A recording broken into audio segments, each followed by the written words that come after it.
तुम्हाला असा कधी प्रश्न पडतो का, की काही माणसं खूप खातात, पण तरी सुद्धा ती बारीक असतात आणि एकदम दिसायला स्लिम ट्रिम दिसतात.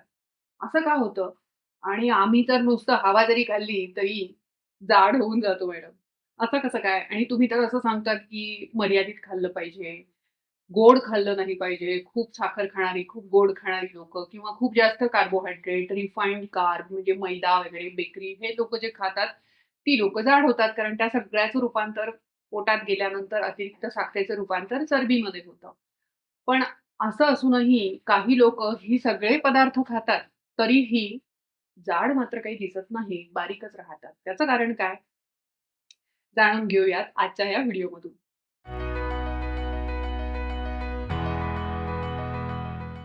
नमस्कार, मी doctor Isha. Doctor Isha's palette हे आपल्या YouTube चॅनलमध्ये आपल्या सगळ्यांचं मनःपूर्वक स्वागत आहे. मग का असं होतं, की कितीही खाल्लं तरी पण काही माणसं बारीकच राहतात. तर त्याची बरीच सारी कारणं आहेत. सगळ्यात पहिलं कारण असतं, की त्यांचा मेटाबॉलिझमचा रेट जो आहे तो हाय असतो. ज्याला हाय BMR असं म्हणतात. म्हणजे हाय बेसल मेटाबॉलिक रेट नावाची एक गोष्ट असते, की आपल्या शरीरातली चयापचय म्हणजे यंत्र आहे एक प्रकारे आपल्या शरीरामध्ये, की जे सतत चालू आहे वेगवेगळ्या गोष्टी आणि त्या यंत्राचा स्पीड थोडक्यात, ज्या यंत्राचा स्पीड खूप फास्ट असतो, त्याला खूप जास्त एनर्जी लागते आणि ते एनर्जी संपवून टाकतं आणि ज्या यंत्राचा स्पीड कमी असतो, स्लो असतो जे, त्याला हळू एनर्जी लागते. त्याच्यामुळे ते जास्त कॅलरीज बर्न करू शकत नाही. तसंच आपल्या शरीराच्या बाबतीत आहे. तर या लोकांचा मुळातच निसर्गतःच त्यांना मेटाबॉलिझमचा रेट जो असतो तो खूप हाय दिलेला असतो. त्यालाच आयुर्वेदाने वात, पित्त प्रकृतीची माणसं असं म्हटलेलं आहे, की त्यांच्यामध्ये काहीही खाल्लं तरी लगेच जसं एखाद्या जमिनीवर, तप्त भूमीवर एखादं पाणी टाकलं तुम्ही, की ते ज्याप्रमाणे ते पाणी टाकलंय की नाही अशी अवस्था निर्माण होते. इतकं ते फास्ट इव्हॅपोरेट होऊन जातं. त्याप्रमाणे कितीही खाल्लं तरी ही माणसं कारण की त्यांचा मेटाबॉलिझमचा रेट हाय असतो, त्यामुळे ते लवकर जिरून जातं. दुसरं म्हणजे, की ही माणसं बऱ्याच वेळा फिजिकली खूप ॲक्टिव्ह असतात. म्हणजे सारखी तडतड करणारी माणसं. कधीच एका ठिकाणी आपण म्हणतो, की शांत बसत नाहीत, अशी माणसं. तर त्याच्यामुळे त्यांचं जे काही खाल्लं-पिलेलं जे काही त्यांनी कॅलरीज कन्झ्युम केलेल्या आहेत, त्या फटाफट बर्न होऊन जातात. मग पुढे असतं, की काही आजारांमध्ये अशी कंडिशन निर्माण होते. सगळ्यात पहिला आजार म्हणजे हायपरथायरॉइडिझम. थायरॉइड ही ग्लँड जी असते तुमच्या शरीराचं नखशिखांत मेटाबॉलिझम कंट्रोल करत असते. मग हा मेटाबॉलिझम जेव्हा हाय होतो, जेव्हा हायपरथायरॉइडिझम नावाचा आजार तुम्हाला होतो तेव्हा. आणि मग अशा वेळेस सुद्धा कितीही खाल्लं तरी वजन वाढत नाही. ते पटकन बर्न होऊन जातात सगळ्या कॅलरी. पुढचं म्हणजे की पुअर गट हेल्थ असते. म्हणजे तुमचं जे पचनसंस्था असते ती बऱ्याच वेळा खराब असते. त्याच्यामुळे खाल्लेलं अशा वेळेस बऱ्याच वेळा IBS सारखे किंवा ग्रहणी, कोलायटिस असे जे आजार असतात याच्यामध्ये खाल्लेलं अंगी लागतच नाही कारण पचन बिघडलेलं असतं आणि बरचसं जे काही आहे ते मल जो आहे तो मल स्वरूपामध्ये जे काही खाल्लेलं आहे ते सगळं खालून निघून जातं संडासावाटे. त्याच्यामुळे अशांना खूप सारे मोशन्स खाल्लं की मोशन होतात, खाल्लं की मोशन होतात. तर अशा कंडिशन असतात. त्याच्यामध्ये मग कितीही खाल्लं तरी पण ते अंगी लागत नाही म्हणून ही माणसं बारीक असतात. पुढचं म्हणजे की काही वेगवेगळे आजार आहेत म्हणजे जसं कॅन्सर आहे, टीबी आहे, ट्युबरक्युलोसिस आहे. त्याला क्षयरोग म्हणूनच म्हटलंय. क्षय म्हणजे काय की झीज होत जाते शरीराची. म्हणून त्याला क्षय म्हटलेलं आहे.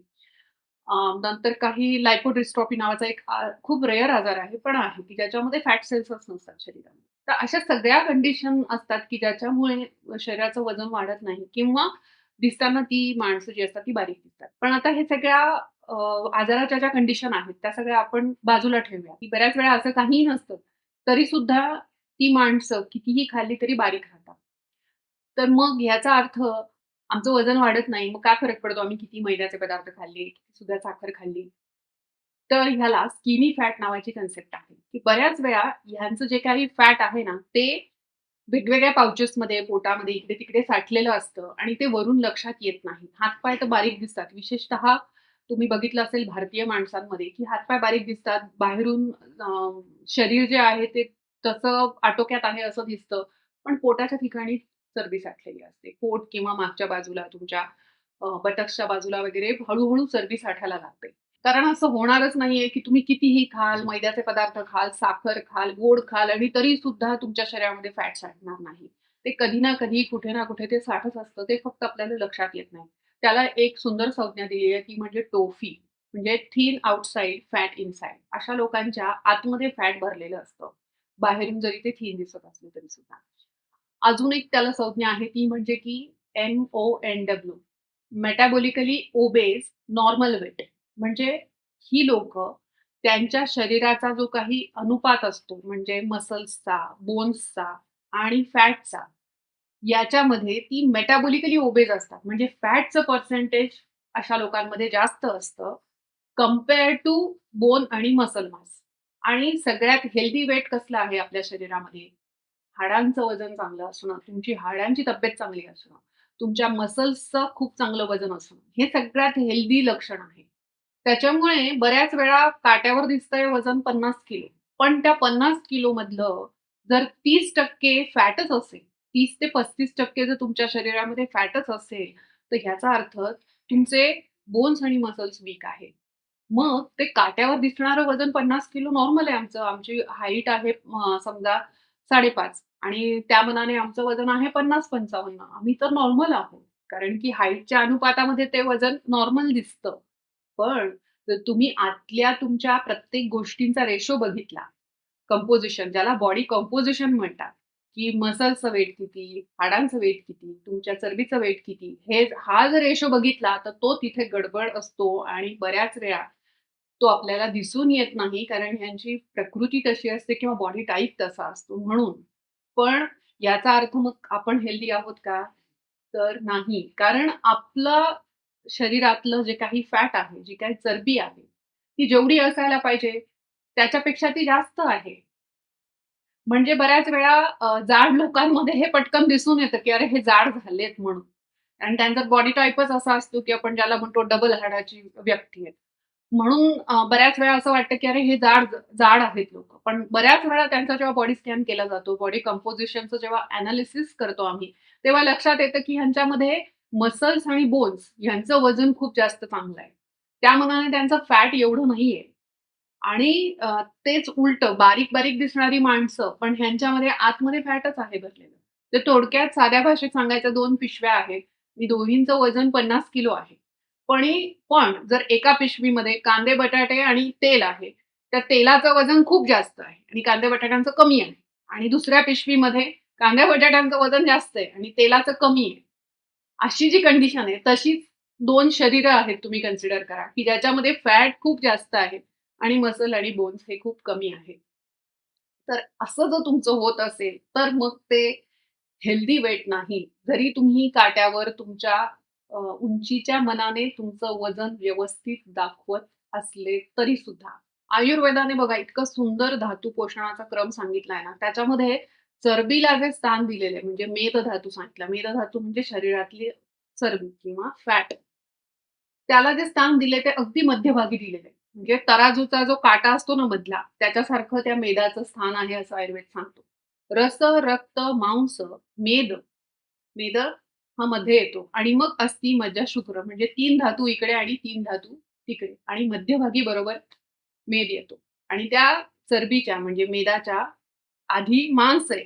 मांस धातू सांगितलाय. नंतर मेद आहे. मांस, मेद आणि मग अस्थी म्हणजे तुमचे बोन्स म्हणजे हाडं आहे.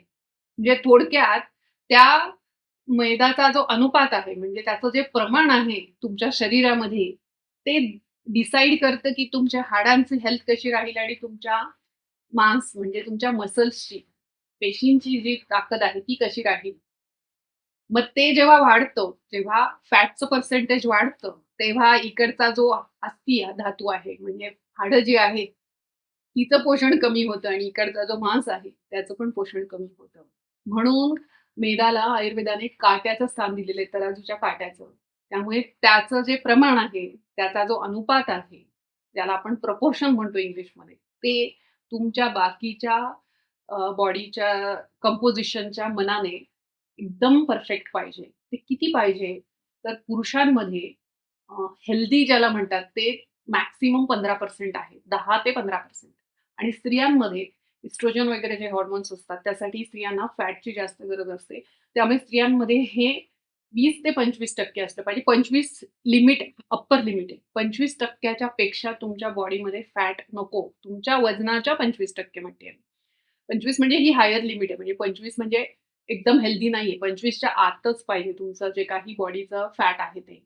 आणि तुमच्या हाडांचं आणि मसल्सचं वजन जे आहे ते व्यवस्थित पाहिजे. म्हणून कितीही खाल्लं तरी आमचं वजन दिसत नाही, आमचं वजन वाढत नाही. म्हणून कितीही खाण्याचं आणि कसंही खाण्याचं लायसन्स कुणालाही मिळालेलं नाही. कारण त्याचा परिणाम कधी ना कधी शरीरावर होणारच असतो. त्यामुळे अशा प्रकारे कुणाचं फॅट दिसतं, तर कुणाचं दिसत नाही. पण याचा अर्थ ज्याचं दिसत नाही, त्याचं नॉर्मलच आहे बॉडी कंपोझिशन असं बिलकुल म्हणता येत नाही. तो कभी चुभ गए, कभी छुप गए, तो कभी किसी के दर्द दिख गए. जिंदगी का कारवां चलता रहा यूँ ही और बस गम में फसाने बन गए, गम में फसाने बन गए. मी डॉक्टर ईशा अशीच नवनवीन शास्त्रीय माहिती घेऊन पुन्हा भेटूयात. तोपर्यंत नमस्कार.